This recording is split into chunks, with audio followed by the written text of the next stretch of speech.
Hey everyone, and welcome to Almost Cancelled. I am Peter, that is Connor, and we are going to talk about Comrade Detective, Episode 5 of Season 1, as the whole world is watching. Full spoilers for the episode as always.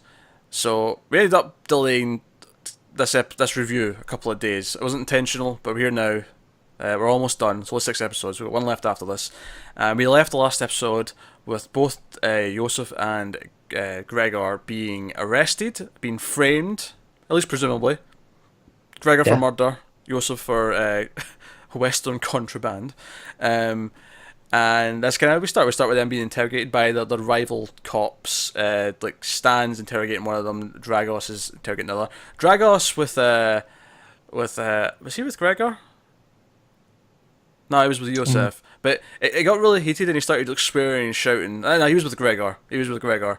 And Yeah. it was just really amusing. It was playing all these tropes, and they were just treating them the way they were. But of course, you're waiting for it all to break down. You're waiting for it to like for them to try and escape. And of course, Gregor gets the key, and blah blah blah blah.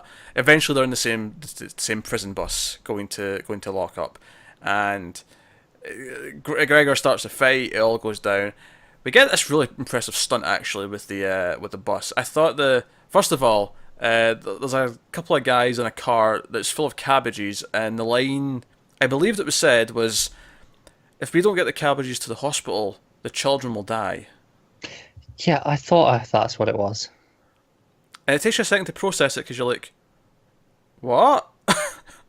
Why are cabbages going to save someone's?" Communist like vegetables. They were ahead of the game when it came to five a day. Apparently so. So But they go for five cabbages a day for some reason.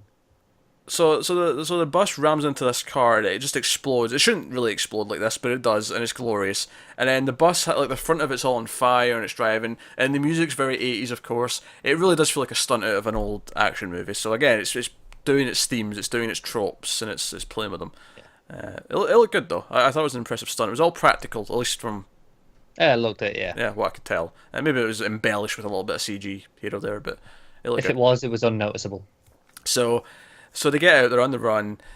Immediately, like the police force, the captain's like, "All right, shoot to kill!" Like everyone's like gearing I up. love that sequence. It is the police gear up montage, Yes, complete with the shot of the gun and everything. yeah. Except it's all Romanian police uniform, so it feels different just because of that. Right.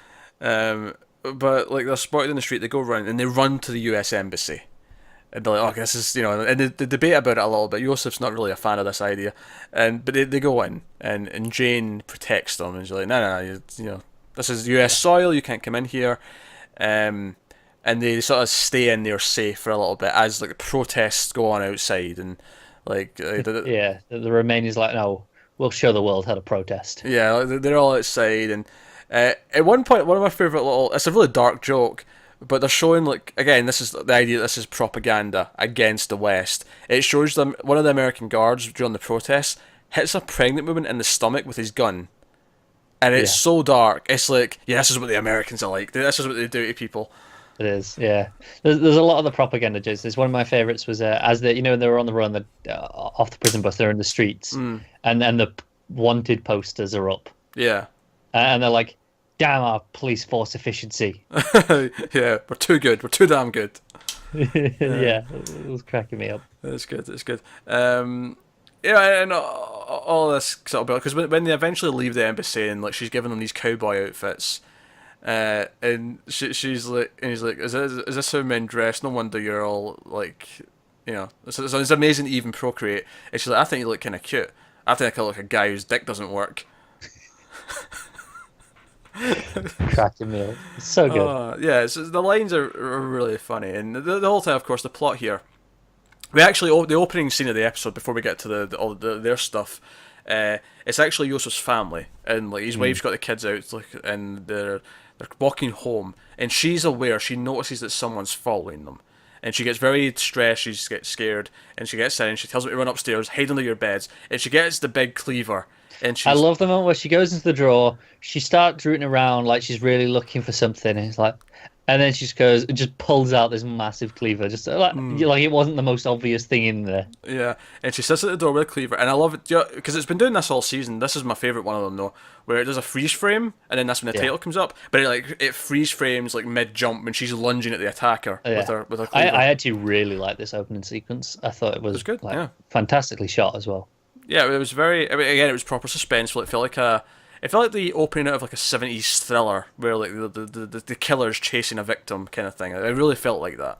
It did. It almost could have been like the start of a slasher movie. Yeah, it could have been. Could have been. But So obviously we don't actually know what happened after that until later on. Like this tape gets thrown into the embassy, and I like how they build up to this. We see like just some as the protests are going on, and we see inside the embassy a little bit. It keeps cutting back to this biker on a motorbike, like who's like traveling through the night, and you can tell that he's coming. He's coming to do something, but he gets to the embassy and he throws in this tape. And it's like we see the tape, and it's like it's Yosef's wife. Like the killer's got her captive, holding a knife to her neck, and he even makes a stabbing motion at the end before it cuts out. I'm assuming she's still alive though, but definitely makes it appear like he might have been about to kill her. it does. But I feel like if he had have killed her, he'd have shown that. Yeah.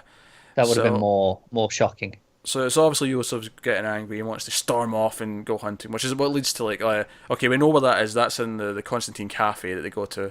So they go there. That's when they get their outfits, their cowboy outfits, and they go there. And Gregor points out, no, this is too obvious. a trap. Whoever's done Yeah. this, it's someone that knows us. Which again, very tropey, very 80s cop action movie. And they get there. Constantine's like half dead. He's bleeding on the floor. They go in the back, and it's actually, I mean, this is where we tie into the other subplot. Here's Gregor, not Gregor, so Dragos, very similar name. Dragos, who's the ginger cop, are the two partners. Sorry, not similar names. Gregor and Dragos are fairly similar. I mean, they're both two syllables. They both have a strong R and G sound in them. I don't know as well. All right, if that's all it takes. What do you want from me? Look, I said the wrong name, right? We can move on. We can No, move we on. I was gonna mention it until you said they were similar. Shut up. Right. So Dragos actually starts to be sympathetic. He starts to suspect that something's not quite right. And Stan, Jake Johnson's voice, is like, no, forget it, partner. Let's go get a drink. There's nothing wrong. But he gets curious enough that he goes to investigate the house. He thinks something's up. He goes to Yosef's house and he finds the kids who are still hiding under the bed. And he takes them into the police station. And the captain's very old. Like, he's very fake news about it. He's like, oh, we can't prove that. Oh, that could mean anything. Like, he was a traitor. His wife could be too. Like, I was like, okay, this captain, he might really be involved in all this. He's very suspicious. I've been saying it since the start. Part of me thinks it's just too obvious, though. But then, does that play into the whole trope? As if it is too obvious? Exactly. Yeah. Like, and like they think that it's too obvious, so you overlook it, sort of thing. Yeah. So, but obviously his partner ends up drugging him. Stan, who very much is working for the bad guys. Whoever, I don't necessarily think he's the one in the mask, but No, he could be one in a mask. possibly. But he drugs Dragos, and he actually, that's what they find there in the cafe. He's dead. He's already dead. Like, I was like, oh man, I thought he was going to be like still alive and like maybe end up helping them, but he's dead. And he's got a bomb strapped to his chest, which of course has about 10 seconds left. So we get the classic running out of the building with a bomb going off behind him. My favorite bit of the bomb is that when it gets to the end of the countdown, it says "done" before it blows up.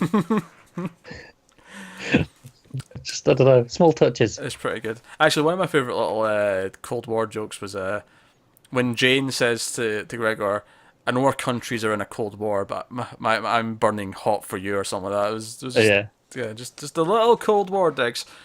I actually really love it's after the explosion they see the masked killer, the James Brown as we're calling him. He's standing there and he's laughing. It's very creepy. The street's very quiet, and they chase him. And I love this entire chase sequence. There was it was like they're running past like some sort of abandoned buildings or something like that, and they're going around like a corner, and all of it like just going through the trees, and there was a lot of atmosphere in it. Like it really felt atmospheric, and it's kind of it's still impressing me how seriously they've taken some of the moments in terms of how to shoot them. Like they're not. It doesn't treat it like a comedy. Like even though it's very funny and a lot of the lines are very satirical and stuff, the actual shooting for the most part is done dead serious.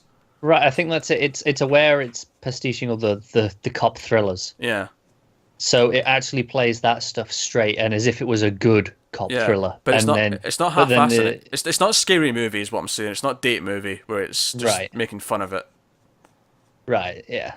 I mean, So I feel like it was unfair to bring those into this conversation.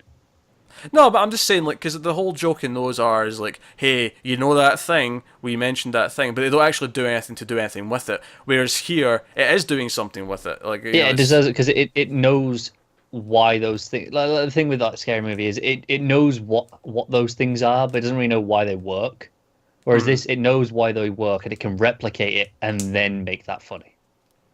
yes, it does things with it. It plays with them rather than just doing them. Yeah, So but you have to understand it first. yeah, so they chase them and they end up in this like underground club. And then this is head at the end of the episode, the big cliffhanger is you slowly realise that everyone in this club is wearing one of these masks. And it's very Pretty great creepy. moment. Yeah, it's very creepy, and we actually ended a freeze frame there. It's like 2 minutes. So we've got one episode left, and we've ended with them in a building full of people wearing these masks. Have any of the because this one actually ended with a to be continued. Have they all done that? Because I don't know if I've just been not yeah, noticing it. I think they have. Yeah. Yeah, I think I just noticed it more on this one because it was that big moment. You know, like the freeze frame, the back to back with the guns out. If they didn't say to be continued, they said there was something similar, where text came up. Yeah, Definitely okay, something. But yeah, so that's our big ending. I'm fascinated to see how we're going to wrap this up. Right. I wonder what they've left for the finale, what they've left for the big grand. Oh, we didn't mention actually Channing Tatum. We had a little scene with him at the start. Yeah. This one didn't work as well for me as the last couple did. This was just like a sort of joke about how no one reads, and that's why it's not subtitled. Yeah. Again, I know he's said publicly that he hopes Amazon put up the subtitled version at some point Oh, really? because he says he actually thinks it works really well subtitled and he enjoyed watching it like that before he went in and dubbed over it. So he's working on asking Amazon to get it. Interesting. Yeah. I'd be interested in watching that version. I mean, it's a different audio track and whack on some subtitles, so it's not that hard to do. Right, Yeah. they've already got it because they had it before it was before they dubbed over it. So it's just a case of does Amazon want to put it up? Well, that's what I mean, though. It's not actually like they wouldn't have to re-upload it. They just have to add the subtitle track and the audio track. It'd be the same file. You wouldn't go to a different page for it. It would exactly. it would just be something in the options. You just turn it to the different track. It's the sort of thing I can see them doing in a few months. You know, when people are, like have heard about it a bit, but they want it back in the news cycle. Maybe. Yeah, or maybe it'd be better like if they announced season 2's coming. Like maybe that's when you say, oh, and now season 1's available in the original language subtitled. Maybe that'd be when you drop that announcement. Yeah. I could see it. I could see that working. I'd probably check out at least the first episode again just to see how it plays. Yeah, but no, I dug this one a lot. This I feel like it gave us less to talk about that, but it feels because it's barreling into that third act. Like it's getting to the end game, and it's like, all right, we're doing this now. Worst possible Action moment time. for them. You know, wife's kidnapped, people are in danger. One of the other cops has been killed. Like we're really barreling down to that ending, and like we've got this, Romeo Juliet romance almost between Jane and Gregor as well. Like everything's set up. It honestly, it really feels like this is like a 2.5 hour movie. Like if you cut it all up, it probably is about 2.5, 3 hours. Yeah, maybe somewhere in between there. Yeah, but no, so good stuff. I'm excited to see where it goes. So that is episode 5 of Comrade Detective. Let us know what you think of it in the comments below. Like, subscribe, all that stuff. Get us on Twitter at mail_fuzz for channel updates. If you want to support the channel, you can go over to patreon.com/mailfuzztv and check out what that's got on offer over there. But otherwise, guys, that is us. So thank you very much once again for watching. Keep watching TV. Have you got any vanilla?